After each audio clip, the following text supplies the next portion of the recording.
Well, I was going to try to read this without my specs, but let me put these on. I certainly want to start off by acknowledging and thanking the DA, Kim Ogg, for taking a very bold step in enhancing public safety and in doing it in a cost-efficient manner. We're not decriminalizing misdemeanor use of marijuana.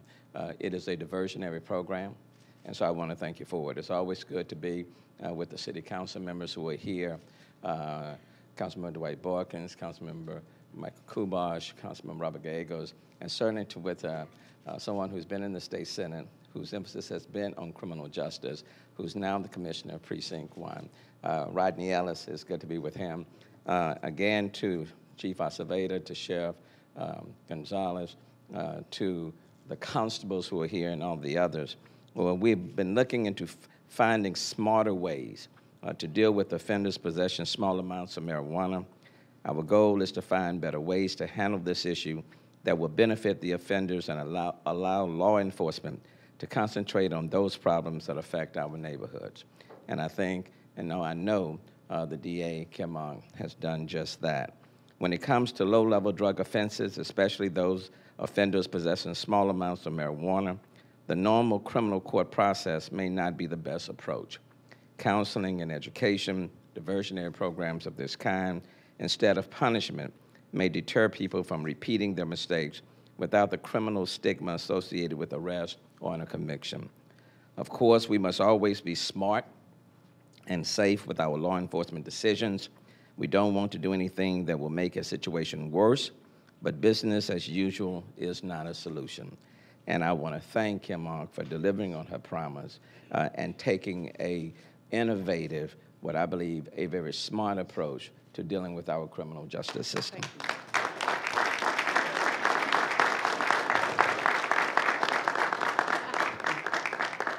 I believe the Misdemeanor Marijuana Diversion Program, and I do want to emphasize that, it's a diversion program. And having been in the legislature for 26 years and chaired the subcommittee of the entire criminal justice system on appropriations, we started in 2007 in engaging in diversionary programs. Those programs worked then, those programs are working now. And so I believe that the Misdemeanor Marijuana Diversion Program, as outlined by District Attorney Ogg, has enough safeguards to prevent us from making the situation worse and will in fact benefit the offenders as well as the community. We can be tough on crime, and we will be tough on crime, but at the same time, we can be smart and cost efficient at the same time.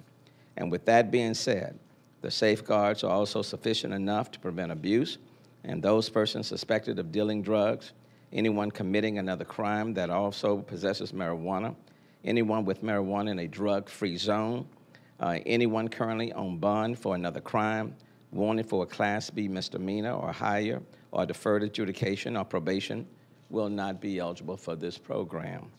The district attorney's office will be responsible for determining if a person meets the requirements after he or she has been detained for possession by a law enforcement officer.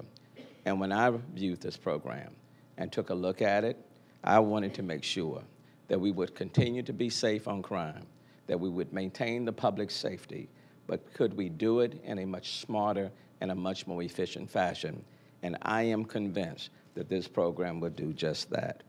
During the past decade, more than 100,000 individuals have been prosecuted for possession of marijuana in Harris County. This program will help with our jail overcrowding problem, allow our officers more time to concentrate on other areas that will have a greater impact on public safety and allow the city to use resources more effectively. And let me just say, as the mayor of the city of Houston, when we are having to deal with shootings in the city of Houston, people committing more serious crimes, and when you only have 5,300 police officers, and you need about another 600 at minimum more, they need to be spending their time in dealing with those crimes that are hurting and killing, where people are assaulting and robbing, and not dealing with 4 ounces or less of marijuana. This is clearly